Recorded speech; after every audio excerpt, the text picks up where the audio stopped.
Hey guys, Chris here. Tonight we're gonna have a campfire and I'm gonna make some dinner. And I also have a story, and it's one of the most frightening stories I've ever received. It's from one of our viewers.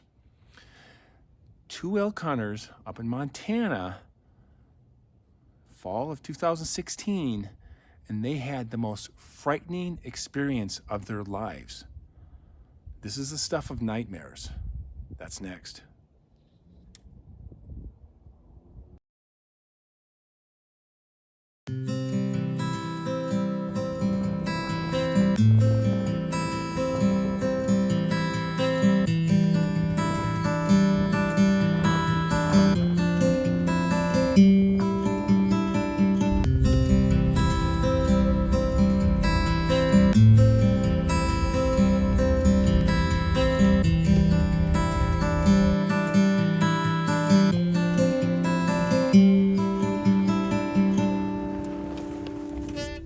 Find a good spot up here. I have camped here before, and I got a spot right there. Oh my gosh, there it is.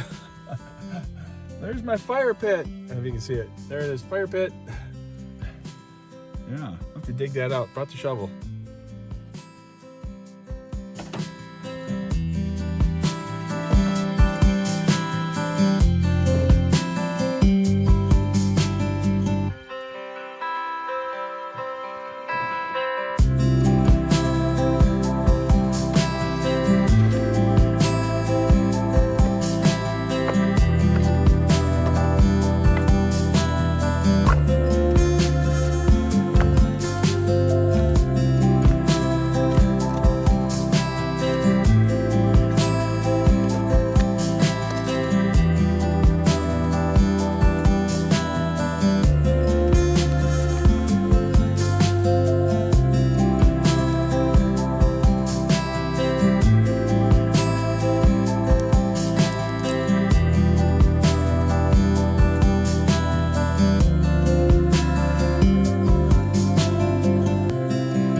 Okay, so we got everything set up, and it got dark really quick.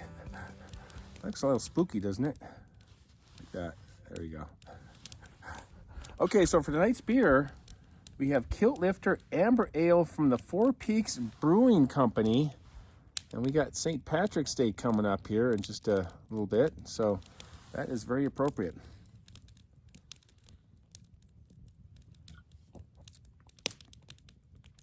Ooh, slightly bitter finish, almost buttery though. Not too strong, and a little, almost a citrusy kind of taste to it. It's kind of fun. It's really easy drinking. So yeah, Kilt Lifter. Got that from Walmarto, El Walmarto. Go to your local and get it if you want. So yeah, so happy St. Patrick's Day pretty soon. Cheers.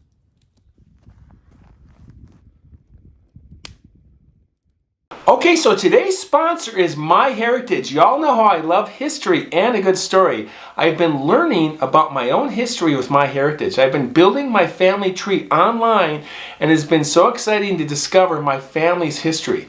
My History builds your family tree after you put in the names of family members. It does this through public records, documents, and even DNA. MyHeritage shows you people you never knew, where they lived, and how they are related to you, and even adds their photos. It's all part of your own history. It's been fun piecing together their stories that tell the even bigger picture of my own life. I recently found out that I have family that lived in Norway near a fjord, and they immigrated to the US in the 1800s.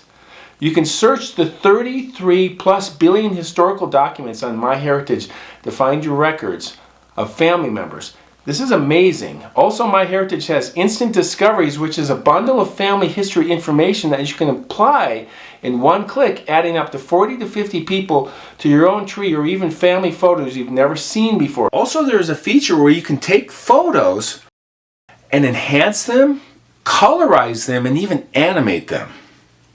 That's amazing. So check out the link below and learn about your own family's history with MyHeritage.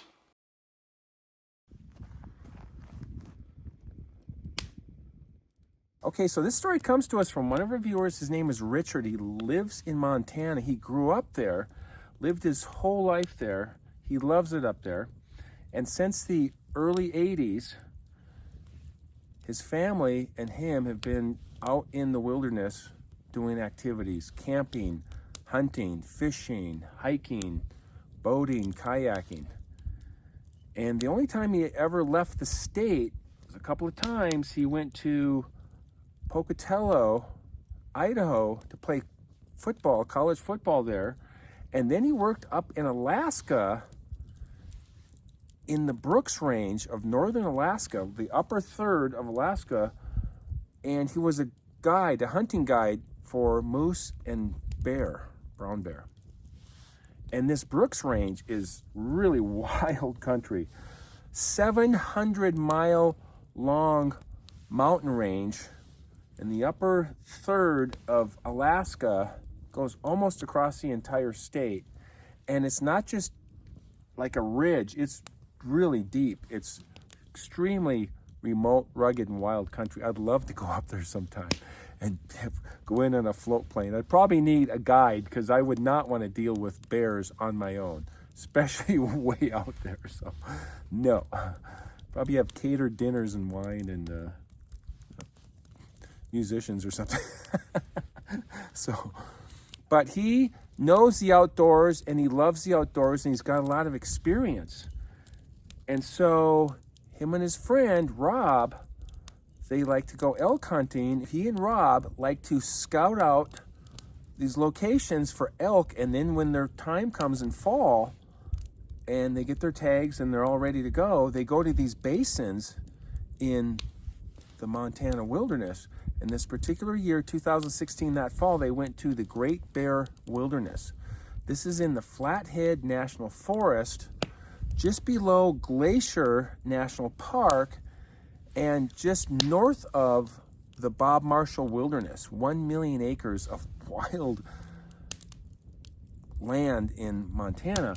And this is where they decided to go. And there was a series of basins in this wilderness, and their goal was to go into these basins and hunt for elk. And they had a bugle and other tools that they use to draw the elk in, and they would go from basin to basin and try to find the elk. And they would call, this is what they do, is they call the elk with these bugles. If they get a response, they know where to go and they know that there's elk in there. So they hit the trailhead at 4 a.m. with their headlamps, work their way into the Great Bear Wilderness. And their goal was to get to this series of basins and then camp on this flat bench above, right in between, in the middle of them. And so they got to this location about 9 in the morning, hung their packs up on a tree, and their custom was to flip a coin to see who would carry the bugle and the shotgun and who got the bow. They were bow hunting for elk, which is really challenging. And so then the shotgun was for protection from predators, mainly bears. And also, speaking of bears, Richard mentioned that what they do, the Fish, Wildlife, and Parks in Montana, if there's problem bears, they'll release them into these wild places like the Great Bear Wilderness. So the ranchers and the hunters have to deal with the bears, not the tourists. And Rob also carried high-powered, heavy-duty Magnum handguns. They would carry them on these chest holsters so they could have them ready if they needed them, if they're in thick brush and they get charged by a bear or something. Kind of scary, but these guys really know what they're doing. And so they got up and they're working their way through this basin, looking for sign, checking the wind conditions, listening, and then doing elk bugling to try to draw the elk in and just to see if they're in this basin, because elk will herd up. They're herd animals, and they'll herd up in a basin, and it's kind of protected from the wind, and they'll stay in this basin for a while, then they'll move to another one and find water and shelter. And so what they were doing was they're going to go through these basins and try to find these elk. And they're working their way through, and they find some sign, tracks and things, but it seems like it's older, maybe a week or so. And they didn't get any callbacks. I don't know if that's the official official word for elk hunters, callbacks, but they didn't hear anything when they're doing their elk bugling, and so they continued on and went into the next basin. Same thing. They're working their way through, being very careful. They're up in these ridges. They're not talking. They're very quiet. They're spotting with spotting scopes, looking through the basin, listening, making sure that their scent is not blowing in which direction the scent is going, and other things that elk hunters do. So that day they had no luck. Went back to their camp, had a fire, talked about it, had dinner, went to bed, got up early the next morning. And again, it's kind of the same ritual. Got up early, moved very quietly, working their way through the basin, listening, spotting from the ridges, and again, nothing. And they saw a sign of bear and wolves and other animals, but they weren't getting much elk sign. So they're getting a little discouraged, but they decided to continue on, and they're going to work their way through the basin and get this. And this last basin was the largest basin, and they wanted to work their way around to the back side of it and get a really good view into it and do kind of a last chance call with the elk bugle and see if they could find anything in this basin. So they're up on this ridge looking down into the basin, glassing, looking for any sign, any movement, anything.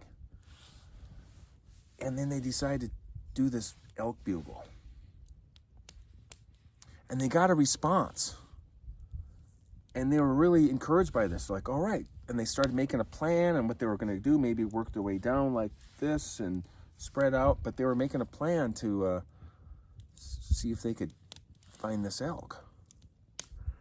And then they did another one just for insurance and just to see if it moved or if it's closer.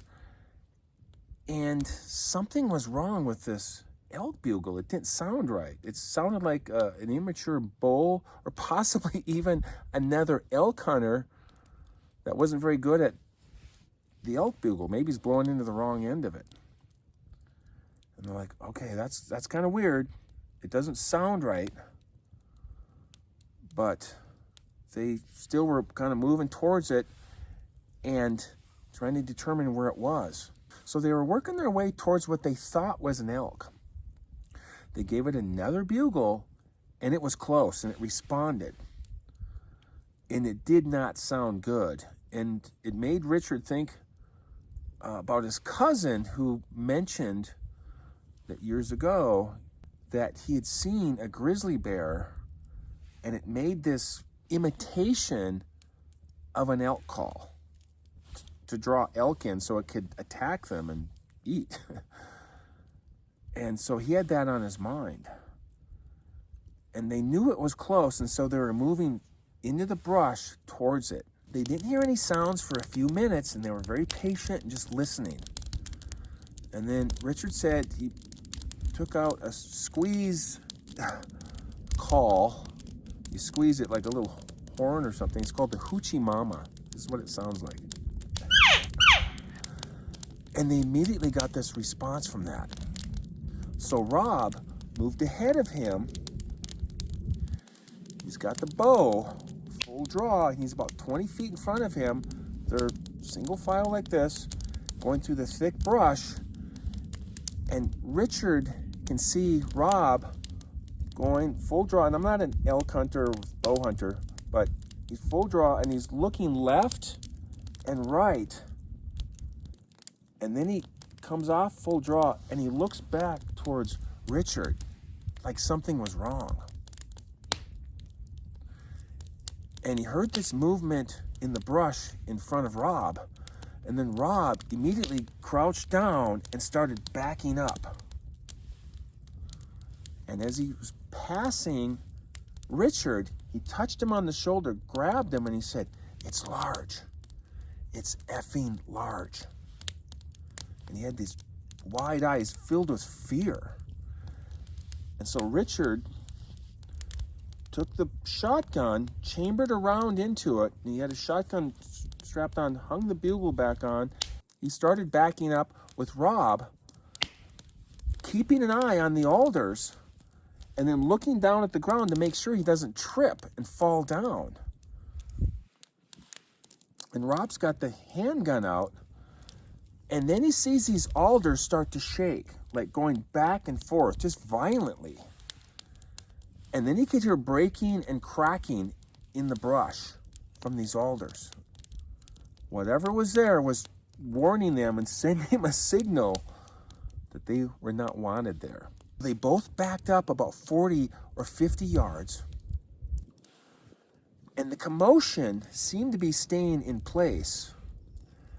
And so Richard helped Rob attach the bow to the backpack so he could be ready with the handgun and just get ready to move out. And then right then, they heard this whistling, like somebody was in the woods whistling, really creepy.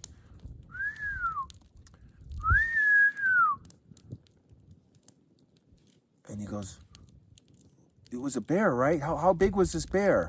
Was it really huge?" And Rob says, "I don't know, man. I don't know. It was big. It was brown. It was huge. I don't know. It had to be a bear." And then right then, whatever this was in the forest, just 50 yards away, it made these monkey gorilla sounds. Really loud, deep whoop sounds. Whoop, whoop. Kind of like that, but deep and powerful lungs. And then Richard goes, "That's not a bear. That is not a bear." And then Rob goes, "I don't know, man. I don't know. It has to be a bear. It has to be a bear." They were working their way back towards camp, picking their way through the forest. It's late afternoon, sun's starting to go down, and they can hear something on the left side and then on the right side as they're traveling through the forest. And whenever they stopped, it would stop. They would hear the movement just like moments after they stopped. Something was in the brush, tracking them, paralleling them. And then they would hear this eerie whistle again. And they knew it was just right out there. Richard said this was the most stressful 2 miles that he'd ever hiked in his life. He had the shotgun up to his shoulder several times, looking in the forest, just ready for something to happen. He was sweating, anxious, couldn't catch his breath. Hair in the back of his neck was standing up. He was totally stressed out. And then it would be quiet, and they would continue moving, and they would stop and listen. It was dead quiet. And then he had this powerful feeling of being watched. And then they would continue to move, and then it would start up again. They would hear whoops, this whistle, and branches breaking. Whatever this was, this Sasquatches were tracking them right to their camp. They finally made it back to camp early evening. They hadn't heard any noises, sounds for a while. And they decided to figure out what to do about their situation. Rob wanted to pack everything up and hike out with headlamps and pick their way through the forest. And Richard was like, "I understand, we want to get out of here, but it's well over 7 miles, possibly closer to 9 miles, and there was no trail. They were going to work their way through these basins and then hook up with the main trail down below and work their way back. Do this in the dark, it just didn't seem feasible or smart. And so they both decided to stay in camp. They collected a bunch of firewood and just starting to relax just a little bit. And Richard had a flask, and he opened it up, had some 14-year-old whiskey in it, and they took some shots of that to kind of relax and try to enjoy what they could of the evening. I don't know if enjoy is even the word. And Richard really wanted to get Rob to start talking about what he'd seen. They were in their camp and they noticed there was no animals around. There's usually some animals. Blue jays, squirrels, chickadees, the camp robbers. They come in the forest and they're hoping for a little handout or some scrap or something. They didn't see anything. It was dead quiet. No animals to be seen anywhere. They were not relaxed. But they went to their log bench that they had made out of a lodgepole pine log and then a couple of smaller logs underneath it, and made this bench and sat on it, took another shot from the flask. And then Richard said, "What did you see out there this afternoon?" And Rob got quiet. He said, "I don't know, man. I don't know. At first I thought it was an elk. It had the same colors. It was brown. I could see the movement. And then it came into view. I could see it. It was on all fours. It looked like a large grizzly bear, like the largest grizzly bear in the lower 48 that he'd ever seen in his life." He said, "But something wasn't right. It didn't have any ears. And then it stared right at me." And then Rob got quiet. Richard said, What? What did you see?" And he said, "Then it stood up on 2 feet. And I could see these long arms with hands. It was huge. It was 9 feet tall. Terrifying." Then Rob said, "Please, don't think I'm crazy. I think it was a Bigfoot. It was huge." And then right then, in the forest, they heard something walking right 25, 30 feet away from them. And it wasn't stealthy, it was loud. It was stomping and breaking branches as it moved through the forest. And then there was this eerie whistling again. And they would hear this stomping, and then it would stop, and then they would hear it on the other side. And they're thinking, how is this thing moving that fast in between? It was really confusing and very frightening. This continued on. It seemed like there was more than one. Just really hard to keep track of what was going on. They couldn't see anything. They just heard all this movement and these sounds. And then they're standing there, backs to the fire, and Richard gets pelted with a pine cone. And then there was this bombardment of pine cones that came into their camp. And they each got pelted a couple of times with these pine cones. And they each had a handgun. Rob had a Glock 20, and Richard had a Ruger Alaskan 454, really heavy-duty gun. And they had to talk each other out of just blindly shooting into the night and wasting bullets. But the fear was at such a level, they just felt like they had to protect themselves, and they knew they were surrounded. The only positive was that the pine cones that were coming into the camp were used to fuel their fire. It helped them.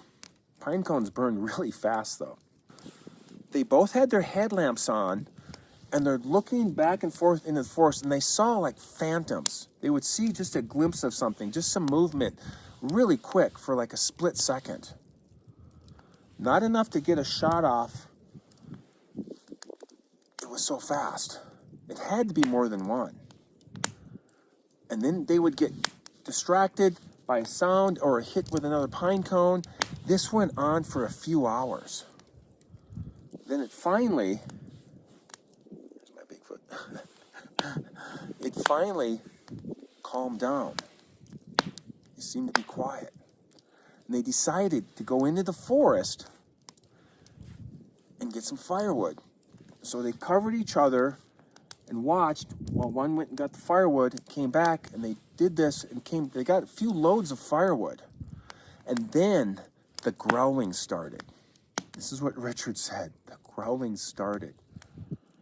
And he said it sounded like he was in traffic and a teenager pulled up in his car and he could hear this amplified subwoofer, this deep vibration that he felt in his body. And it made the blood flush from his face and he felt faint. And they both hurried back to the fire for safety. The next few hours consisted of growls, whoops, stomps, and even screams that sound like a cougar mauling a woman. Terrifying. At this point, they pulled their guns out and started firing blindly into the darkness. Shotgun, handgun, and all they accomplished was they wasted these rounds. And it only increased the intensity of this intimidation behavior that was surrounding them. The fire was dying down and they were almost out of wood. They were just finishing up burning the wood from their bench seat that they had made. And they noticed there was a lull in the action. And they thought this would be a good time to go back into the forest, get some more firewood, and work on this tree branch that they were trying to break off. So they had their guns, and Rob had the shotgun, and they both went in, and Rob was watching, and Richard was down working on this branch, trying to break it off, and he saw out of the peripheral vision some movement, and he turned his head with the light from the headlamp, and at first he saw its eyes. It was about 15 feet away, and he said it was impossibly tall in the darkness. He said he felt like he was looking straight up at it. And then it growled directly at them. And as soon as it did this, Rob turned his head and revealed it even more with his headlamp, and they could see its face. And it bared its teeth at them, and it had this sinister grin on its face. Richard said he was in this dream state, more like a nightmare. But he was in this dream state, and then he was awoken from this by the blast of this shotgun just over his head. And then this thing let out this bellow, this loud scream, and it rung in Richard's ears.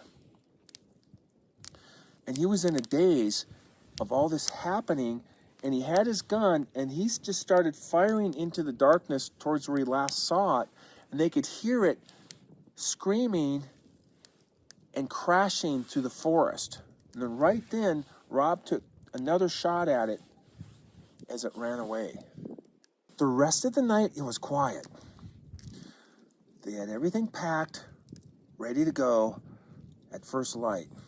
Just enough light to start moving, and they took their headlamps and went over to this location where they thought they had shot this Bigfoot. And they didn't find any blood. And they looked and looked and didn't find nothing. They decided, we got to get out of here. And so they started going up this ridge and down the other side, working their way back towards the trail. And after about a half a mile, they heard this eerie whistling again.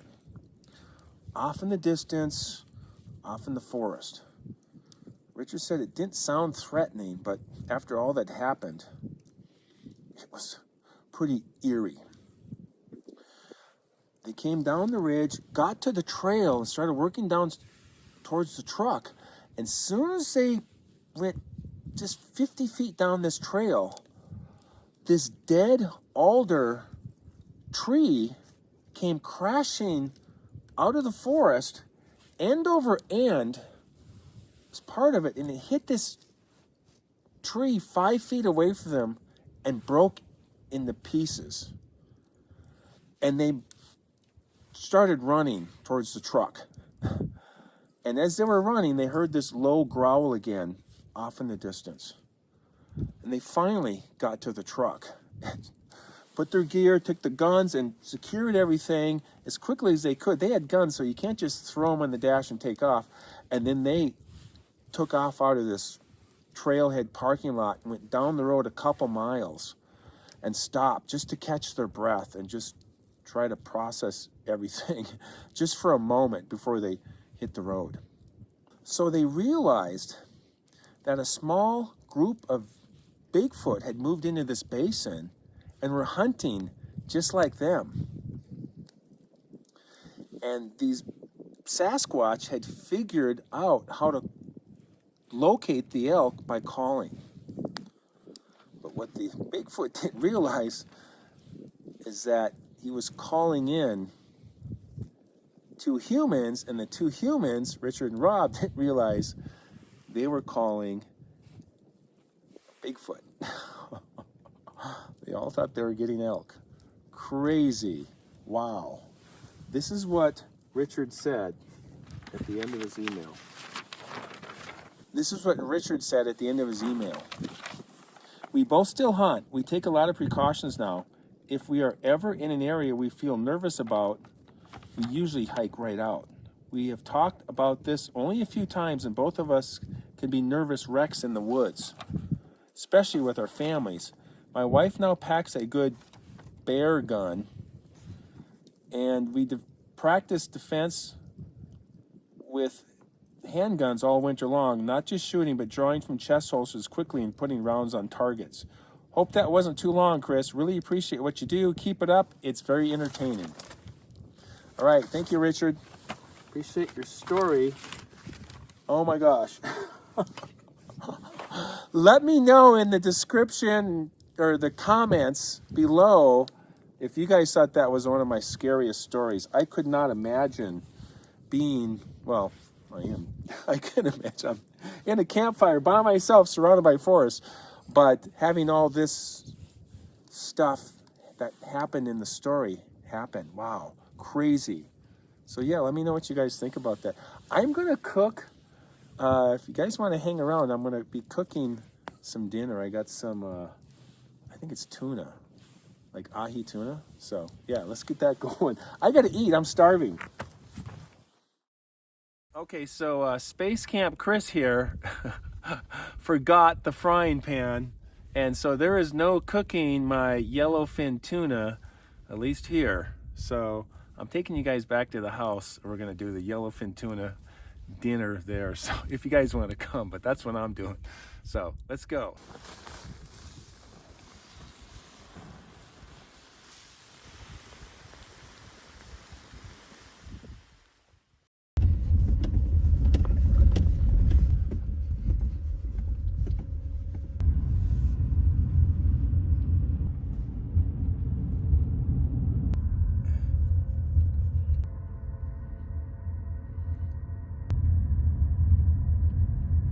All right, you guys, we're back at the hacienda here, and this is what I'm having. We're having.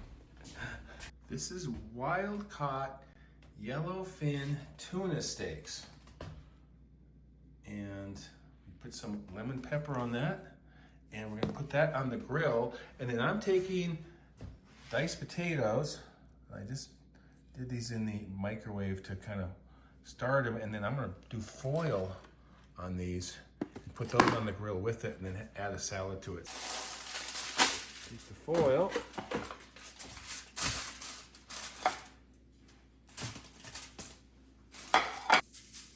Salt and pepper. we go. First, we got to start the grill, and I'm going to show you the garage. It's a train wreck. I got all my camping gear spread out on the floor here because I've been camping so much and then just flying home and unloading it and then getting on, doing other things and then getting on to the next trip. So yeah, it's fun. This is literally my base camp. Literally, that is base camp Chris right there. Sportsman's warehouse too, I guess so.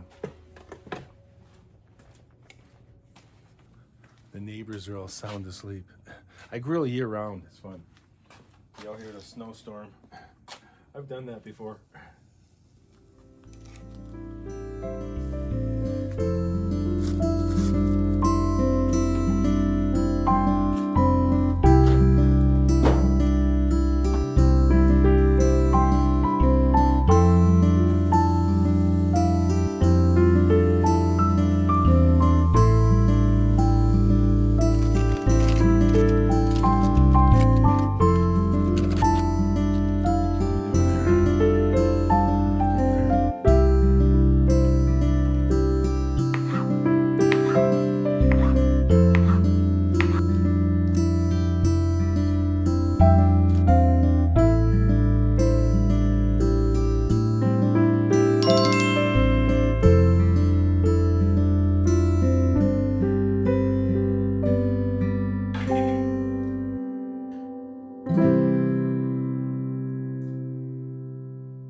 Very good.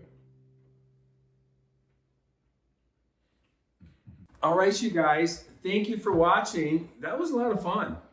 It's nice to get out there with a campfire. We're going to do more of that. And if you guys like stories about the strange, unexplained, and things that go bump in the night, please like and subscribe. I always appreciate your comments, as always. And well, hold on a sec. Oh, I hear this guy's really good. A lot of snow up in here. There's a lot of snow up in the mountains, but I will be going out in some lonely places out in the Nevada desert there with my camping camper tent, whatever. I'm going to probably bring the camper this next time. So looking forward to that. So all right, thanks you guys. We'll see you in the next one. As always, keep hiking. Hey guys, don't forget to check out the link below for My Heritage and get your 14-day free trial. Thanks.